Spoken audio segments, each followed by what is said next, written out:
जय हिंद दोस्तों, आप सभी का स्वागत है हमारे YouTube channel the credible classes and institute can be believed, एक ऐसी संस्थान जहां आप कर सकते हैं विश्वास।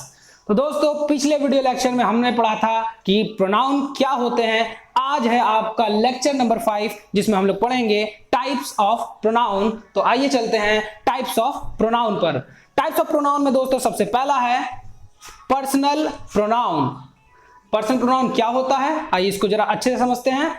There are 3 types of personal pronoun, मतलब पर्सनल प्रोनाउन 3 प्रकार के होते हैं। First person, second person, third person. पिछले वीडियो लेक्चर में मैंने आपको ये चीजें पहले भी क्लियर की थी, तो अगर आपने उस वीडियो को नहीं देखा है तो लिंक डिस्क्रिप्शन में है, उसे जाइए और देखिए कि first person, second person, third person क्या होते हैं। यहां हम आज उसको करेंगे थोड़ा सा एलोबरेट। तो देखिए, फर्स्ट पर्सन का मतलब होता है आई और वी, यानी सिंगुलर में फर्स्ट पर्सन आई होता है और प्लूरल में वी होता है। तो आई के भी कुछ फॉर्म्स होते हैं दोस्तों, जैसे आई का सेकंड फॉर्म जो होता है या सेकंड पर्सन एक प्रकार से बोल लीजिए जो होता है वो है माई, और थर्ड पर्सन जो इसका थर्ड होता है वो क्या है, मी। इसी तरह इसके फर्स्ट पर्सन का जो प्लूरल वी होता है इसके भी 3 फॉर्म होते हैं, वी, अवर, अस, है ना। तो ये हो गया आपका फर्स्ट पर्सन। जैसे अगर मैं आपको एग्जांपल दूं तो फर्स्ट पर्सन, अगर फर्स्ट पर्सन के सिंगुलर आई का आप फर्स्ट फॉर्म लेते हैं तो आई होता है like I am a good boy, मैं एक अच्छा लड़का हूं। लेकिन अब इसी के सेकंड फॉर्म का अगर आप यूज करें माई, तो माई क्या है, माई भी आई का ही एक रूप है। जैसे दिस इज माई मार्कर, मतलब यह मेरा मार्कर है, यह मार्कर मुझसे संबंधित है, दिस इज माई मार्कर। और इसी आई का जो थर्ड फॉर्म होता है वो क्या होता है, वो होता है me, like give this bottle to me, ये बॉटल मुझे दीजिए। तो इन प्रोनाउंस का सेंटेंस में अलग अलग प्रकार से यूज होता है। ओके, ये था आपका फर्स्ट पर्सन प्रोनाउन का सिंगुलर। ठीक इसी प्रकार से फर्स्ट पर्सन प्रोनाउन के प्लूरल को हम लोग क्या बोलते हैं, वी, यहां लिखा हुआ है। तो यहां देखिए वी के भी कुछ फॉर्म्स होते हैं। फर्स्ट फॉर्म वी, जैसे वी आर द इंडियंस, हम भारतीय हैं, तो ये सबसे पहला वी सब्जेक्टिव हो गया, सब्जेक्ट में हमने लगाया। इसी का जो दूसरा फॉर्म होता है वो होता है अवर, दिस इज अवर इंडिया, यह हमारा भारत है, तो ये हमारे के लिए हमने क्या यूज किया, अवर। फिर लास्ट में होता है us, please give these flags to us, कृपया ये झंडे हमें दे दीजिए, हमें। तो ये हमें अब लास्ट में आया, इसलिए उसका थर्ड फॉर्म क्या होता है, अस, यूएस। तो इस प्रकार से पर्सनल प्रोनाउन 3 भागों में बटा हुआ है। फर्स्ट पर्सन प्रोनाउन में सिंगुलर आई होता है, प्लूरल वी होता है, जैसा मैंने पिछले वीडियो में भी आपको बताया है। अब आते हैं हम लोग सेकंड पर्सन प्रोनाउन पे। तो सेकंड पर्सन प्रोनाउन में मैंने बताया था यू ही होता है, यू केवल एक होता है, बिकॉज सिंगुलर को भी हम यू बोलते हैं और प्लूरल में भी अगर हम किसी दूसरे व्यक्ति से बात कर रहे होते तो उसको भी हम यू बोलते हैं, तुम, है ना। तो देखिए यू के भी कुछ फॉर्म होते हैं, यू जो कि फर्स्ट पर्सन, फर्स्ट फॉर्म इसका, सेकंड फॉर्म इसका होता है योर। समझ लीजिए इसका अगर मैं आपको एग्जांपल दूं, you are a good boy, you are a good player, तुम एक अच्छे खिलाड़ी हो। Your, this is your bat, ये तुम्हारा बैट है, ये इसका form. And then third again is you, लेकिन ये यू लास्ट में होगा, सेंटेंस के लास्ट में। शुरुआत में होगा तो हम इसको थर्ड फॉर्म वाला नहीं बोलेंगे, हम इसको फर्स्ट फॉर्म वाला बोलेंगे, like please give it to yourself. Okay, like ये अगर लास्ट में अगर आता है, this pen is related to you, this marker is related to you, मतलब यह मार्कर तुमसे संबंधित है, तुम्हारा है। तो ये यू जो लास्ट में आता है वो हमेशा ऑब्जेक्ट में आएगा। तो ये था आपका सेकंड पर्सन प्रोनाउन। अब चलते हैं नेक्स्ट, जो कि लास्ट है पर्सनल प्रोनाउन में, third person pronoun, that is he, she, it और दे। सिंगुलर में ही, शी, इट और प्लूरल में दे। तो आइए देखते हैं third person pronoun. Third person pronoun में सबसे पहले ही, जो कि वह होता है, हिंदी में इसको वह बोलते हैं और ये मेल के लिए प्रयोग किया जाता है ना, like he is my father, वह मेरे पिताजी हैं। अब ही का अगर कोई सेकंड फॉर्म है, दैट इज हिज, मतलब इट इज हिज अम्ब्रेला, यह उनका अम्ब्रेला है। तो उनका के लिए हमने क्या लगाया, his. Okay, for singular only, male singular, him, give this bucket to him, यह बकेट, यह बाल्टी उन्हें दे दीजिए, उनको, लास्ट में वो आ गए हिम, थर्ड पर्सन। अब इसे किसी गर्ल के लिए, किसी फीमेल के लिए अगर यूज होता है, लाइक आवर मदर और सिस्टर, शी मतलब भी वह होता है, ये लड़कियों के लिए यूज होता है। Okay, she is a banker, she is an IAS officer, वह एक बैंकर है, वह एक आईएएस ऑफिसर है। अब उसका सेकेंड फॉर्म जो होता है वो क्या होता है, वो होता है HER, हर। ओके, जैसे यह उसका बैंक है, उसका किसका, किसी गर्ल का, तो हम क्या बोलेंगे यहां पर, it is her bank, it is her office. ये हो गया उसका सेकेंड फॉर्म। थर्ड फॉर्म भी हर ही होता है, शी का थर्ड फॉर्म भी हर होता है, बट इसको पहचानेंगे कैसे, जैसे यू को पहचानते थे, जैसे सेंटेंस में यू लास्ट में आता था, हर भी यहां पर लास्ट में आएगा। Okay, give this marker to her, give her salary to her, यहां पर आप समझ गए, her salary, second form her salary, उसका सैलरी, उसका वेतन, टू हर मतलब उसको दे दो, उसका वेतन उसको दे दो, किसी लड़की के विषय में बात हो रही है, तो ये हर जो है वो लास्ट में आ गया, ये थर्ड फॉर्म में हो गया। ठीक इसी प्रकार से इट का भी प्रयोग होता है किसी भी निर्जीव चीजों के लिए, for non living things. Okay, it, then it's, उसका, देन इट, लास्ट में भी ये इट आएगा। ठीक इसी प्रकार से प्लूरल है, दे, थर्ड पर्सन का लास्ट है, दे मतलब वे होता है, जहां ढेर सारी संख्याएं होती हैं प्लूरल में, दे। फिर आता है दियर, मतलब उनका। Okay, like whose kites are this, मतलब मान लीजिए सुबह सुबह खिचड़ी वाले दिन आपके पिताजी पतंग उड़ा रहे हैं, या आपके चाचा जी पतंग उड़ा रहे हैं, ढेर सारी पतंगे रखी हैं। अब आपकी छोटी बहन आके पूछी ये किसका पतंग है, तो आप बताते हैं ये उनका पतंग है। It, these are theirs kites, ये उनका पतंग है। दीज आर देयर बुक्स, यह उनकी किताबें हैं, ढेर सारे लोग हैं अगर, तो their second form. Then them, THEM, please call them, कृपया उनको बुलाइए। अगर ढेर सारे लोग हैं और अगर वो आपको उनको कॉल करना है कि उन सबको बुलाओ, यहां पर suppose you are a teacher, है ना, और प्रेयर चल रहा है, आपको स्टूडेंट्स को बोलना है कि सभी स्टूडेंट्स, टीचर्स को बोल रहे हैं कि सभी स्टूडेंट्स को बाहर मैदान में लाइए, फील्ड में, फॉर प्रे। अब आप क्या बोलेंगे, कॉल देम, सभी स्टूडेंट्स का नाम आपको नहीं पता है और नाम के ही जगह पर तो प्रोनाउन यूज होता है ना, तो हम लोग क्या बोलेंगे, प्लीज कॉल देम, क्योंकि वो क्या है, प्लूरल है। तो यहां देखिए थर्ड पर्सन प्रोनाउन का जो प्लूरल होता है वो क्या होता है, they. So this is our first kinds of pronoun, जिसको हम लोग क्या बोलते हैं, पर्सनल प्रोनाउन। फिर से देखिए ये तीन प्रकार का होता है, फर्स्ट देख लीजिए यहां पर, first person, second person, third person. Okay, now you can take the screenshot of this video. तो आइए चलते हैं दोस्तों अपने प्रोनाउन नंबर 2 पर, दैट इज रिलेटिव प्रोनाउन। जी हाँ दोस्तों, रिलेटिव प्रोनाउन, नाम से ही आपको समझ में आया होगा, रिलेटिव यानी रिलेट हो रहा है, संबंध स्थापित हो रहा है। आइए देखते हैं। The definition of relative pronoun is it joints two sentences, ये क्या करता है, दो सेंटेंसेस को जोड़ता है, कंजक्ट करता है, जोड़ रहा है। अब कैसे जोड़ता है, इसके एग्जांपल यहां पर कुछ है, हु, विच एंड दैट। अब जनरली अगर आपसे हम पूछे कि हु, तो आप कहेंगे सर ये तो क्वेश्चन वर्ड है, हु आर यू, तुम कौन हो, है ना। बट देखिए यही हु जब सेंटेंस के बीच में आ जाता है तो कैसे इसका मतलब बिल्कुल चेंज हो जाता है और ये क्या बन जाता है, रिलेटिव प्रोनाउन बन जाता है। ये एग्जांपल देखते हैं, ही इज द सेम पर्सन, यह या वह, ही इज द सेम पर्सन, यह वही व्यक्ति है, यह वही हुबहू व्यक्ति है, who came with you yesterday, who मतलब जो, केम विथ यू तुम्हारे साथ आया था, यस्टरडे मतलब कल, यानी यहां जो हु है सेंटेंस के बीच में उसका मतलब बन गया जो, कौन नहीं।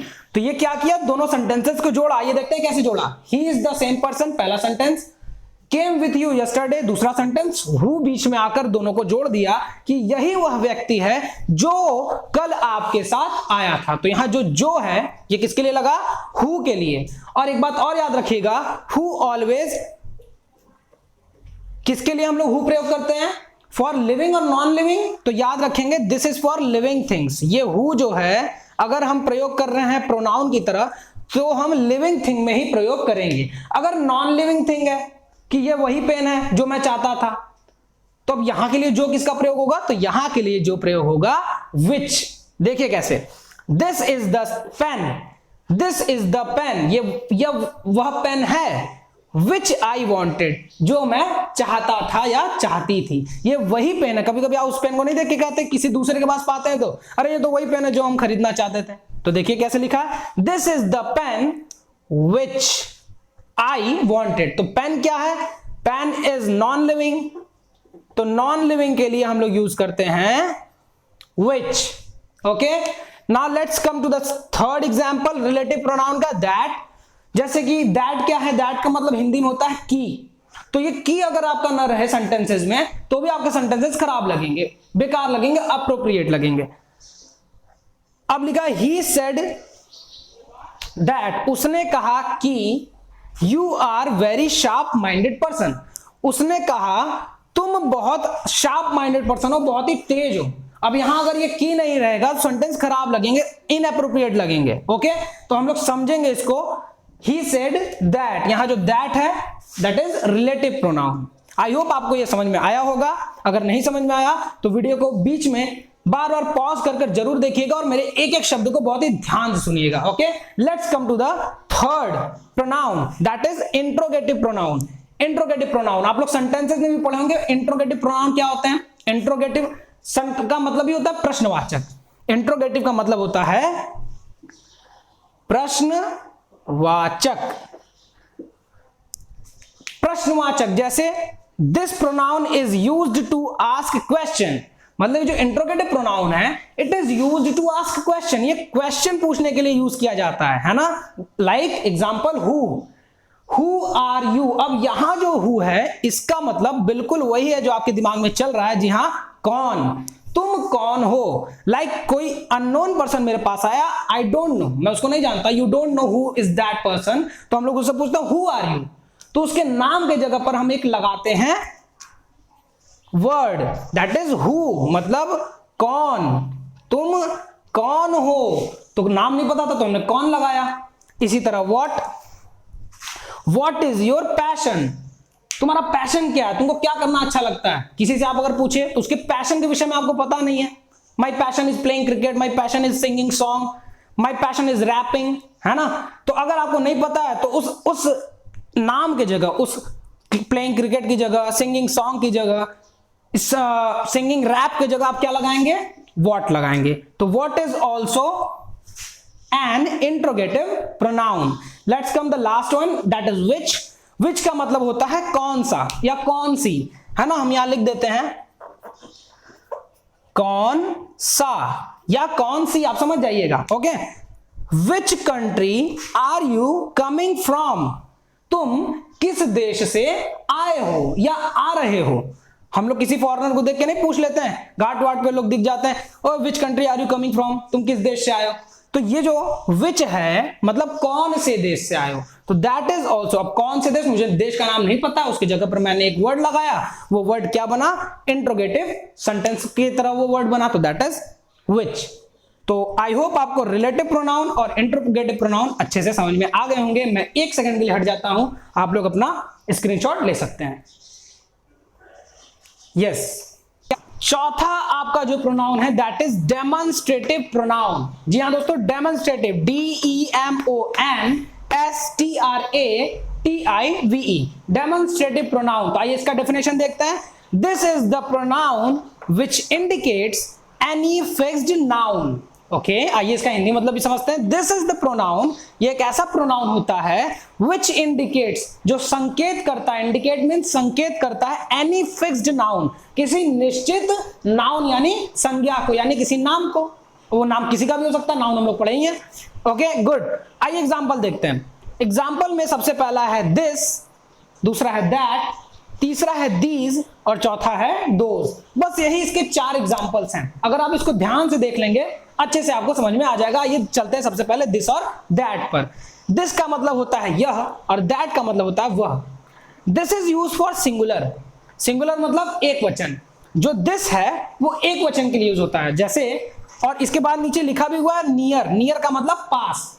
तो अगर आपके पास में कोई वस्तु है और वो सिंगुलर है, जैसे मार्कर मेरे पास है, दिस इज माई मार्कर, यह मेरा मार्कर है, या फिर दिस इज अ मार्कर, यह एक मार्कर है। तो अब ये मार्कर सिंगुलर है और मेरे पास है, तो मैंने इसके लिए क्या यूज किया, दिस। ओके, अब देखिए दैट का मतलब वह जो कि सिंगुलर में तो हो परंतु दूर हो। It is far to us, far मतलब दूर। अब जैसे सन, बाहर सन निकला हुआ है, सन, दैट इज सन। कोई बच्चा अगर फॉरेन में कोई बच्चा, यहाँ पे तो हम लोग हिंदी शुरुआत से ही सीखते हैं, but if you are speaking English तो आप क्या बोलेंगे सन को, दैट इज सन, वह सूरज है। अब सूरज को हमने दैट क्यों बोला, because it is far to us, वो हमसे क्या है, दूर है। आइए नेक्स्ट एग्जांपल पे चलते हैं, दैट इज दीज। दीज का हिंदी अर्थ होता है ये।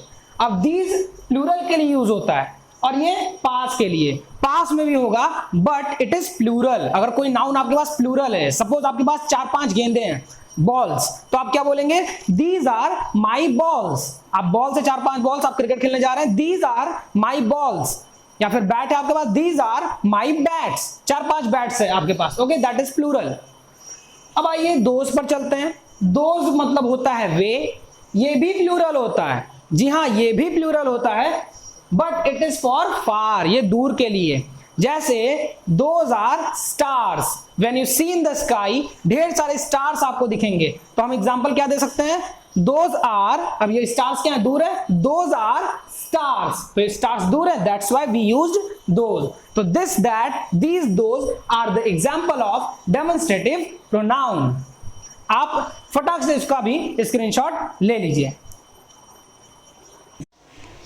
तो आइए हम लोग चलते हैं अब अपने 5वें काइंड्स पर, जिसका नाम है रिफ्लेक्सिव प्रोनाउन। ओके, अब रिफ्लेक्सिव प्रोनाउन क्या होता है, तो देखिए आइए, in a sentence when subjects and objects are same, किसी भी सेंटेंस में जब सब्जेक्ट और ऑब्जेक्ट क्या हो, सेम हो, मींस उसी सब्जेक्ट की बात हो रही हो और ऑब्जेक्ट में भी वो अपनी ही बात कर रहा हो, there we use reflexive pronoun, हम वहीं पर रिफ्लेक्सिव प्रोनाउन यूज करते हैं। आइए एग्जांपल के माध्यम से देखते हैं। सबसे पहला लिखा हुआ example, I hurt my self.